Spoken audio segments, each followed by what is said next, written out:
Chères Nanteuillaises, chers Nanteuillais, nous sommes toujours au mois de janvier et je voulais vous souhaiter, au nom de la municipalité, au nom des élus, des services de la ville, la meilleure année possible.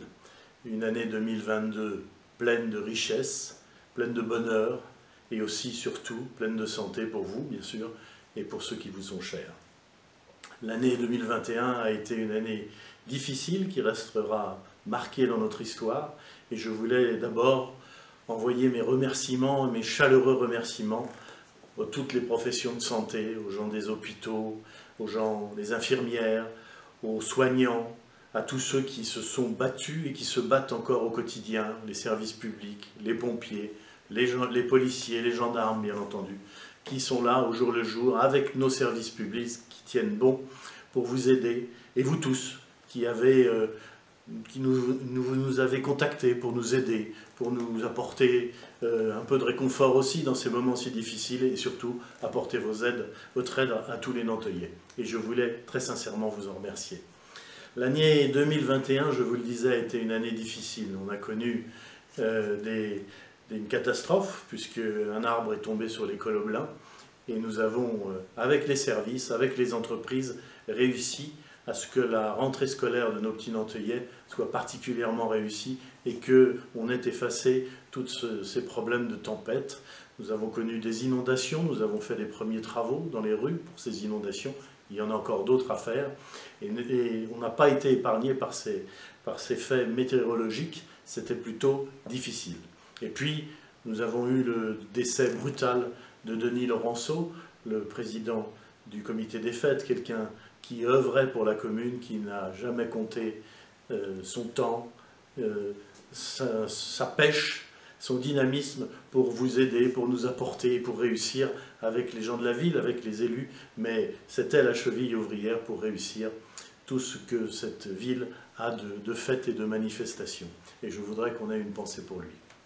Malgré cela, 2021 est une année où nous avons bien travaillé, la réalisation du terrain de foot synthétique, l'école maternelle Oblin, l'agrandissement de l'école maternelle Oblin, le centre de loisirs Bernard Roux, un centre de loisirs tout neuf, et enfin la création du service enfance-jeunesse qui maintenant prend son envol avec toutes les conséquences et toutes les bonnes choses que cela va apporter.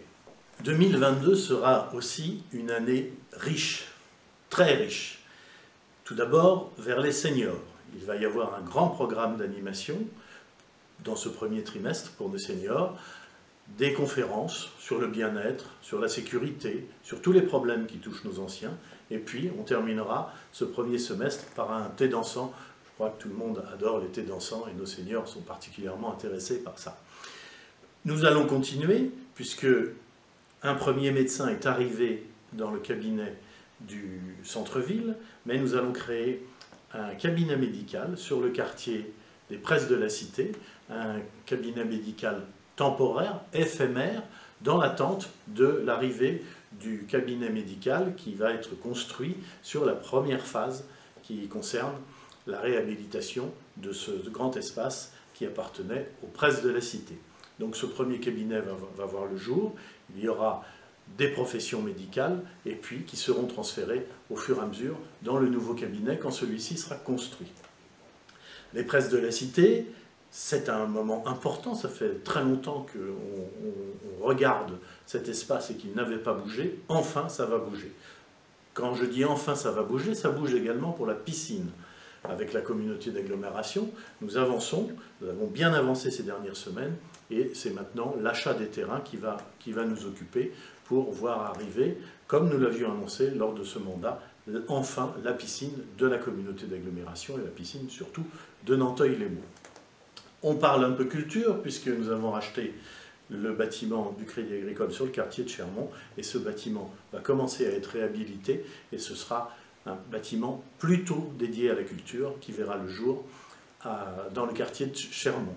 Enfin, des aménagements routiers. Je voudrais remercier le conseil départemental et son président, Jean-François Parigier, avec qui nous travaillons bien, puisque nous sommes en train de réfléchir sur la sortie McDonald's, nous sommes en train de réfléchir sur un nouveau rond-point à hauteur des presses de la Cité. Nous sommes en train de réfléchir sur un plan vélo, c'est très important, les élus y travaillent aussi.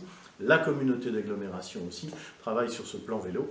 Et nous avons déjà, avenue Charles de Gaulle, réalisé des espaces et nous allons continuer lors des semaines et des mois de cette année 2022. Voilà.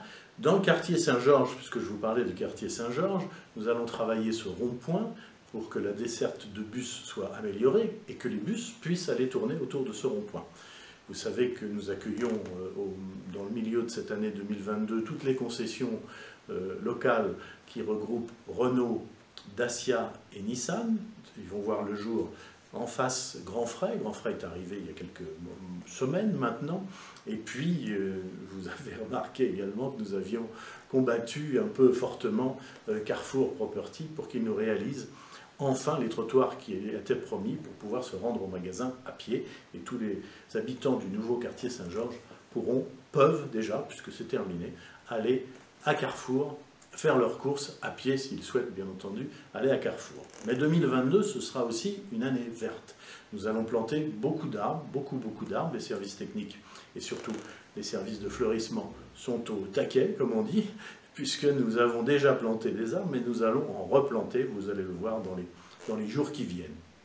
Puis, créer des nouveaux squares, un nouveau square rue Mendès France, un autre en face l'ancienne école François de Tessan, que nous allons un peu réhabiliter, et puis enfin, Serpent de Mer également, le square Charles de Gaulle, que nous allons enfin ouvrir, puisque nous négocions, et les négociations sont terminées avec le syndic, enfin, et nous allons pouvoir l'ouvrir. Il y a des jeux pour les enfants, il y a de quoi jouer à la pétanque, et nous allons ainsi améliorer notre cadre de vie. Le cadre de vie, je sais que vous y êtes tous très attachés, nous maîtrisons l'urbanisme de la ville, mais nous avons, vous le savez tous, la fameuse épée de Damoclès concernant la loi SRU qu'il faut respecter et construire des logements sociaux. Et cette épée, eh bien, elle est là, au-dessus de nos têtes, et nous respectons ce cadencement. Nous travaillons bien avec la préfecture, jusque pour trouver le bon chemin entre bien vivre à Nanteuil, logements sociaux, construction, terrain à bâtir, et tout ce qui fait l'urbanisme de la ville. Et vous pouvez compter sur nous, parce que nous sommes exigeants, et nous voulons cette exigence, et nous souhaitons le meilleur pour Nanteuil. La maîtrise de notre urbanisme, c'est ce que je viens de vous dire, mais aussi, avec l'urbanisme, tout ce qui concerne la sécurité, votre sécurité. Nous allons embaucher un 4e policier municipal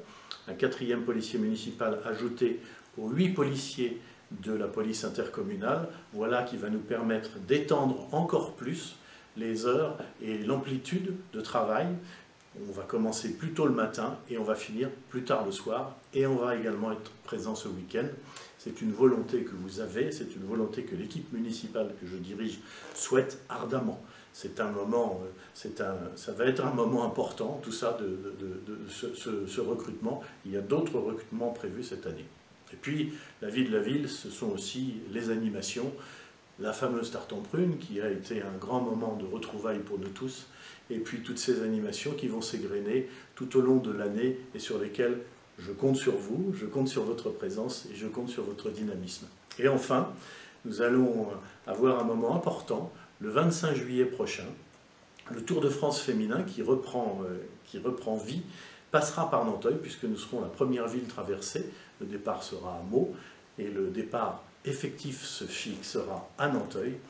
Le Tour féminin, c'est 3 heures de direct par jour sur les télévisions, et c'est retransmis par France Télévisions, et ça va être un moment important. Nous aurons l'occasion de nous y préparer pour les enfants, pour les sportifs, et surtout pour mettre en avant la femme, puisque c'est important aussi de garder une place prépondérante. Voilà, je voulais vous dire tout ça, et puis je ne vais pas terminer sans me permettre de vous souhaiter une nouvelle fois une très bonne année 2022, qu'elle soit bonne, qu'on soit enfin débarrassé de cette pandémie, et que nous reprenions notre vie avec tout ce que la ville peut faire pour vous, tout ce qu'elle nous apporte et tout ce que vous nous apportez. La joie, la bonne humeur, le dynamisme et la fierté d'habiter Nanteuil. Merci à tous, bonne et heureuse année.